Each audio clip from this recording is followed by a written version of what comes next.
De nem merte összekötni senki a mutatványokat. Angyal Zoli megcsinálta szerintem a világon először egy olyan egyedülálló egykerekező sót, ami azt gondolom, hogy őt megkülönbözteti a világ összes Street Fighterétől. Tessék oda nézni, de gyönyörű! Első kerék nélkül, gyerekek! Első villa nélkül! Angyal Zoltán bekötött szemmel! Hihetetlen! Hihetetlen, amit ez az ember tud, gyerekek! Hihetetlen, mondtam nektek! És még nagyon sok érdekes dolgot fogtok látni Madarason. Május 1-én egy SCAD rakéta 4 keréken, sugárhajtású Patriot Jetcar Club Madarason, barátaim.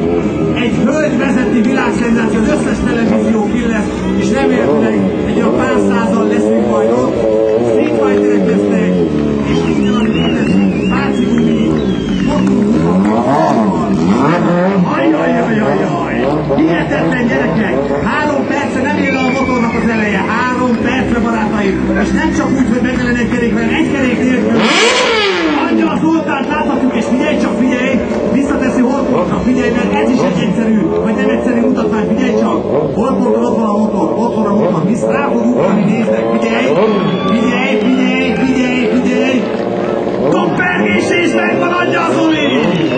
Hihetetlen, gyerekek! Én nem tudom, hogy kell érezni ezt a motor, Isten bizony nem tudom, nem tudom!